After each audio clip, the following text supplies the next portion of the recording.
불교에서 가장 중요한 개념이 무상과 무아죠.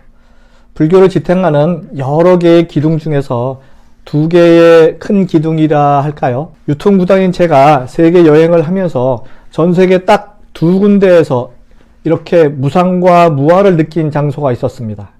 과연 어디일까요?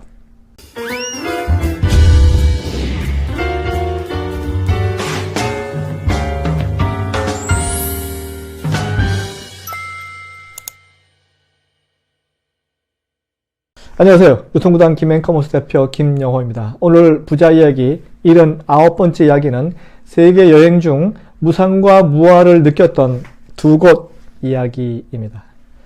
네, 불교 용어는 사실 이해하기가 참 쉽지 않죠. 간단히 이야기하자면 무상이란 말 그대로 이 세상에는 변하지 않는 것은 하나도 없다는, 즉 모든 것은 변한다는 의미입니다.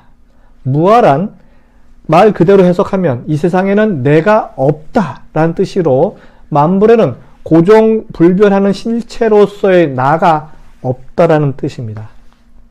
그래서 저에게 무상과 무아를 느끼게 해주었던 지구상의 두 군데를 여러분께 추천드리고자 합니다.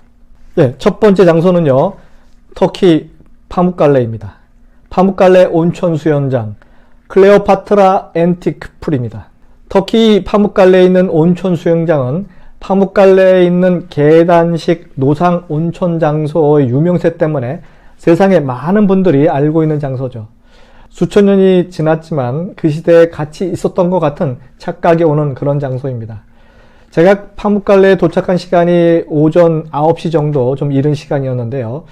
파묵갈레의 자연 온천은 평원 위에 솟은 높이 200m 절벽에 샘들에서 나오는 칼슘을 함유한 물로 계단 모양의 분지 형태로 만들어져서 상당히 이색적이고 환상적인 느낌을 주더군요. 이곳에서 분출되는 섭씨 35도의 뜨거운 물이 사람들 건강을 유지하는 치유력을 지니고 있다는 것을 알았던 고대인들은 2세기 후반부터 이곳에 온천을 만들었다고 합니다. 아침에 떠오르는 햇살에 비친 수천 년 자연의 비경, 파묵갈레는 제 입을 다물지 못하게 만들었습니다. 하지만 저를 더 깜짝 놀라게 한 곳이 있었습니다. 바로 근처에 있던 온천 수영장이 있었는데요. 이곳이 바로 이집트 클레오파트라가 온천욕을 하러 놀러와서 머물고 간 온천 수영장입니다. 그 당시 이집트에서 터키까지의 그 먼 거리를 마다하지 않고 온천욕을 하기 위해서 이곳까지 온 클레오파트라, 이 온천 수영장은 거의 원형 그대로 있더군요. 무료로 입장할 수는 있지만 수영을 원하면 돈을 내고 입장하면 됩니다. 지금까지 수많은 여러 나라를 돌아보았지만 이런 장소는 정말 보기 힘든 곳이었습니다. 물론 이곳에 가기도 힘들지만 이런 곳이 아직도 원형 그대로 보존되어 있다는 것이 더욱 놀랍더군요. 클레오파트라가 이집트에서 터키까지 산 넘고 물 건너 며칠 동안 마차를 타고 배를 타고 이곳에 오게 만든 그 매력은 무엇일까? 한번 여러분들 한번 상상을 해보시기 바랍니다. 과거 클레오파트라 여왕이 이곳에서 온천욕을 하면서 제게도 수영을 하라고 유혹을 하는 듯한 환영이 보이는 듯한 느낌입니다. 만약에 제 전생이 로마 사람이었다면 이곳에 있었을 것이다 라고 하는 그런 상상력을 마구마구 발동하게 만드는 아주 묘한 곳이었습니다. 구독, 좋아요, 알림 설정은 좋은 콘텐츠에 대한 예의입니다.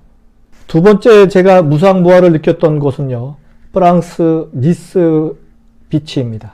제가 총각 시절에 프랑스 니스 해변을 찾은 날에는 스페인 친구 2명, 싱가포르 친구 1명, 일본인 친구 1명 함께 놀러 갔던 그런 날이었는데요.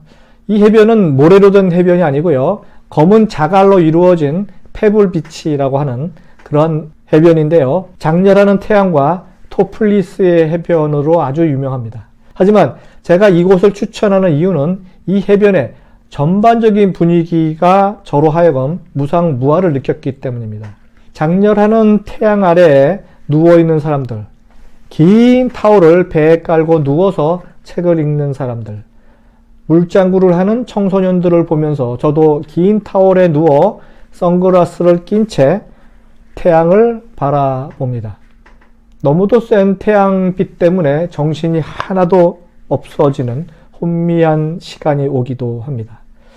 소설가 까미의 이방인에서 주인공이 태양을 보고 죄 없는 아랍인에게 총을 왜 쏘았는지 조금은 이해가 간다면 너무 앞서간 것일까요? 프랑스 소설가 까미의 세계적인 소설인 이방인의 대략적인 줄거리는 이렇습니다. 어머니 사망을 전하는 전보를 받고 장례를 치르며 아랍인을 총으로 살해하고 재판을 받아서 사형을 선고받는 과정을 서술한 아주 간단한 내용입니다.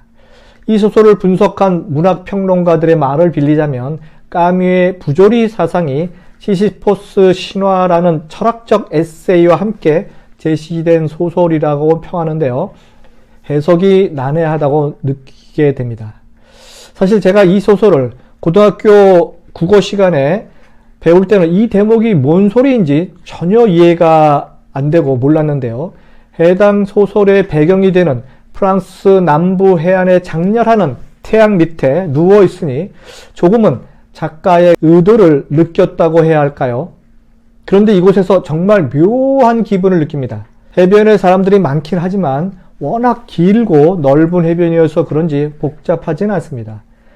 니스 해변에서 자갈에 부딪히는 파도 소리를 들으면서 전생에 있었을까 상상해 봅니다. 나는 전생에 인간이었을까? 아니면 개나 고양이였을까? 아니면 미생물이었을까? 무아무상. 잠시만이라도 내 존재를 잊어버리고 세상도 잊어버리게 만드는 정말 묘한 이 두 곳. 여러분도 제가 추천한 이 두 곳에서 홀로 여행을 하면서 한번 체험을 해보시면 어떨까 싶습니다.